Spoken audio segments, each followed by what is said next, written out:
दोस्तों इस वीडियो के 3 पार्ट्स हैं। एक ऐसी इमारत के अंदर हूँ जो कि जदीद तरीन इमारत है पाकिस्तान के अंदर। आज थोड़ा सा इसका इंट्रोडक्शन भी देना है सस्टेनेबिलिटी से रिलेटेड। सेकेंडली D17 के अंदर आज हमारी मुहिम की एक ख़ास मीटिंग है, वहाँ पे जाना है।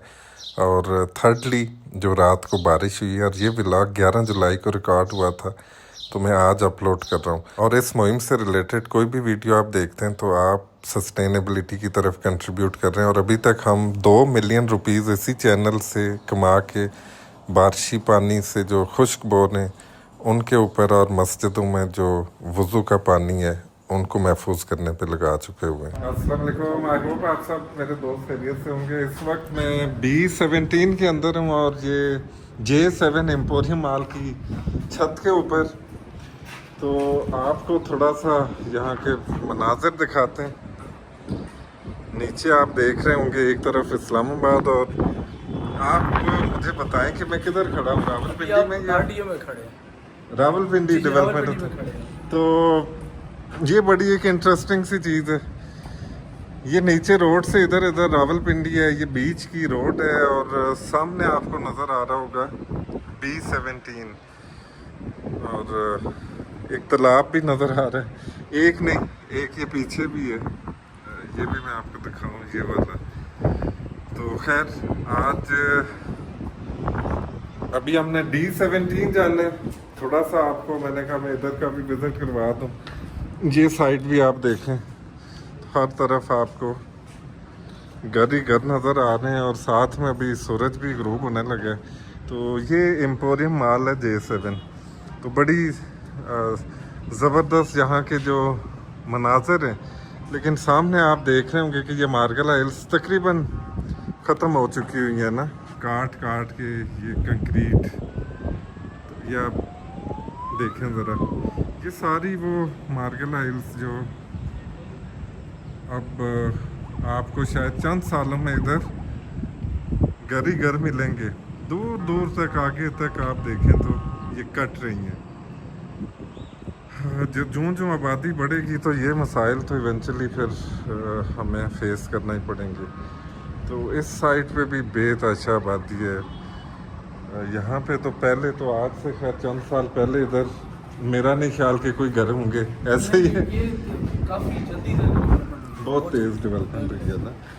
तो नीचे आपको ना जो इम्पोर्टेंट चीज़, ये तालाब से जो बने हुए हैं, तो अगर इनको प्रॉपर मेंटेन किया जाए इस तरह से, नाले भी आपको नज़र आ रहे होंगे। और ये अगर काश के इसमें सीवरेज वगैरह ना डालें, ये B17 के जितने भी रेजिडेंट्स हैं और इनके अंदर बोर्स वगैरह करवा के, तो बहुत ज़बरदस्त किस्म के जो इनका जो वाटर रिचार्ज सिस्टम बन सकता है। तो एक और एंगल आप अगर मेरे दोस्त देख रहे होंगे, और खैर ये डिफरेंट पर्सपेक्टिव हैं। नीचे गाड़ियां देखें तो इतनी इतनी इंसान तो चींटियों के बराबर नज़र आते हैं। तो एनीवेज इंसान कितनी भी बुलंदी के ऊपर क्यों ना चला जाए, वो रहता वही है। ये चीज़ अगर हम सब इस चीज़ को रियलाइज़ करने लग जाएं तो यकीन जाने दुनिया में कोई भी कन्फ्लिक्ट ना हो, पावर हो, पैसा हो, ताकत हो, इवेंचुअली उसका जो एंड है वो हो ही जाना होता है।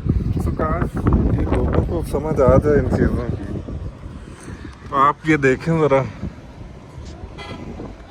तो यहाँ से हम बहुत सारी चीज़ें, खैर जितनी बुलंदी के ऊपर इंसान जाता है उसका एक्सपोजर भी उतना ज़्यादा बढ़ता है, चीज़ें ज़्यादा विजिबल नज़र आने लगती हैं। ये इधर ना एक वो मेरे ये दोस्त इधर बता रहे थे कि ये आप मुझे बता रहे थे कि इधर एक्सटेंशन है मार्गला रोड की। जी बिल्कुल, ये जो सामने आपको रोड कटिंग हुई भी नज़र आ रही है, ये सारी एक जो कि मार्गला की एक्सटेंशन है, जो डायरेक्टली A-D इंटरचेंज के साथ कनेक्ट होती है। ठीक है, वही आगे कैरी फॉरवर्ड होगी, फिर रिंग रोड से उधर चक्री वाली साइड से फिर आगे। अच्छा अच्छा अच्छा अच्छा। तो हाफिज़ साहब भी हमारे साथ, आज हाफिज़ साहब मुझे इधर लेके आए, हाफिज़ हसन अब्बासी साहब। तो मुझे लगता है कि हम में से कोई उड़ ना जाए इधर से। चांसेस आपके हैं, मेरे नहीं है। तो मैं खैर इतनी बुलंदी पे बड़े अरसे के बाद आया हूँ, मतलब बहुत टाइम हो गया। तो और यहाँ पे आके तो चीज़ें वैसे ही ना बड़ी डिफरेंट अंदाज में। ये झील तो बनाई हुई है, लेकिन ये जो B17 की झील हम आपको दिखा रहे हैं, तो बेसिकली ये सीवरेज का एक पूरा जो ये फ्यूचर में होगा। तो लेकिन ये जब बनेगी तो बहुत अच्छी बन जाएगी, इसकी मेंटेनेंस हो जाए तो इंतहाई खूबसूरत ये। वेयर एक और चीज़ आप यहाँ पे देख रहे होंगे कि पीछे हर तरफ कंस्ट्रक्शन ही हो रही है ना। तो पहले ये सारे ओपन एरियाज थे, तो अब यहाँ पे आहिस्ता आहिस्ता पानी की कमी इधर भी सर उठाएगी, ऐसा ही है ना जी। तो यहाँ पे भी रेन वाटर हार्वेस्टिंग जब तक ये सारे लोग नहीं करेंगे, हर इंडिविजुअल, तो मुश्किल से मुश्किल तरीन होता जाएगा ये सारा जो मामला है। जो है ना थोड़ी सी कमी है लोगों में, अवेयरनेस आएगी जब हम सारे इकट्ठे होंगे, ऐसा ऐसा शुरू हुआ इंशाल्लाह इस जगह पे इसमें कोई खास नहीं है। इंशाल्लाह आएगी ना। तो अभी कर रहे हैं। ये जू है, फिर पीछे ये बहुत सारी फैसिलिटीज़ हैं इस जगह। व्यूअर्स एक ख़ास चीज़ यहाँ से जाते जाते एम्पोरियम मॉल से ना, तो ये आपको नज़र आ रहा होगा, ये डाटा सेंटर मतलब को वर्कर स्पेस है इसको बेसिकली, पूरे का पूरा ये एक IT ऑफिस है, लोग इधर काम करें, उसके बाद फिर ये उनके लिए कैफेटेरिया, इधर बैठे। सो आप थोड़ा सा इसका बता रहे थे मुझे। इसमें असल में ये हमारे पास तकरीबन 10,96,000 स्क्वायर फुट में स्पेशल टेक्नोलॉजी जोन है, टेक 7 के नाम से। यहाँ पे जो अभी आपको ये सारा नज़र आ रहा है, ये को वर्किंग स्पेसेस हैं। ये आप पर सीट भी ले सकते हैं, आपके थीम के मुताबिक कोई मल्टीनेशनल कंपनी है उसकी थीम के मुताबिक विद फिट आउट्स भी हम दे सकते हैं, विदाउट फिट आउट्स भी देते हैं। तो ये सारा रेंटल बेस्ड। ठीक ठीक इसी ठीक, तरह के हमारे पास 4 फ्लोर्स और हैं। अच्छा ज़बरदस्त। और यहाँ से जो सीन है बाहर के, वो तो और ही मज़े के। 1000 स्क्वायर फीट का हमारा अपना एक वेलनेस क्लब है इसी बिल्डिंग के अंदर। आप माशाल्लाह, सिर्फ मेरा ख्याल है कि आपने एक यहाँ पे स्कूल नहीं रखा इसके अंदर, बाकी हम एक एक चीज़ हमने देखी है। तो ये जब फुल फ्लज बनेगा तो बड़ा अच्छा रहेगा ये। सो ये है टेक्नोलॉजी जोन का सर्विलियंस सेंटर, ऐसे ही नर्व सिस्टम है मेन, नर्व सिस्टम और सारे टेक्नोलॉजी जोन जहाँ से कंट्रोल।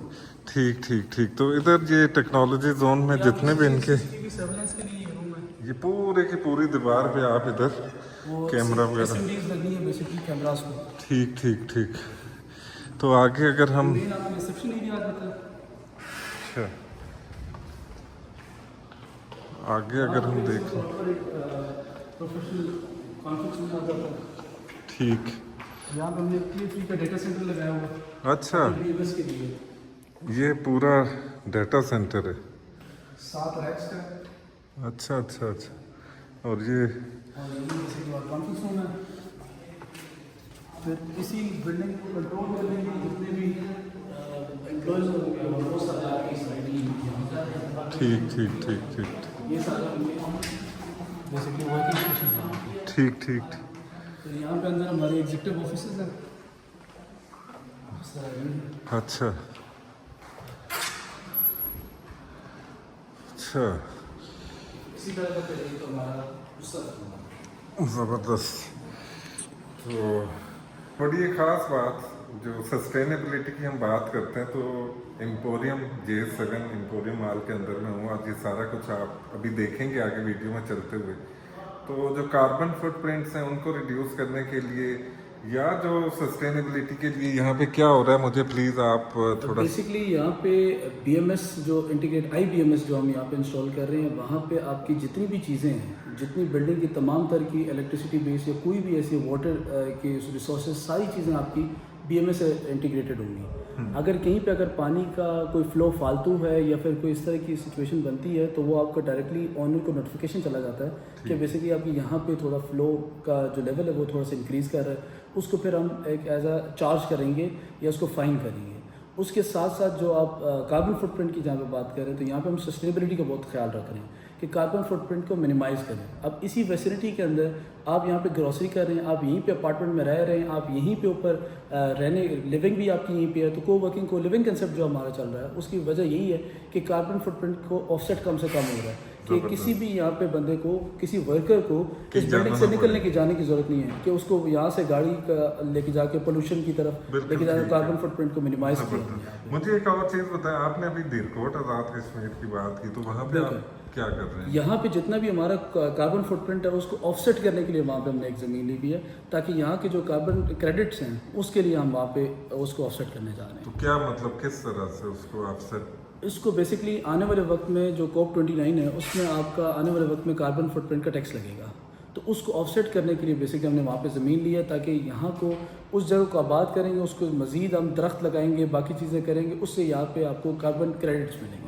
ज़बरदस्त, बिल्कुल ठीक है। तो अभी यहाँ से हम निकल चुके हैं, अब मैं D17 के अंदर पहुँच गया हूँ। एक बड़ी गैदरिंग है जो मार्गेलियन हाउसिंग सोसाइटी, वहाँ पे ये J7 के चेयरमैन और सोसाइटी के ऑनर और जो भी करता धरता हैं वो सारे यहाँ पे हैं कि हमने बारिशी पानी के तकरीबन कोई 1200 से ज़्यादा प्रोजेक्ट्स करने हैं।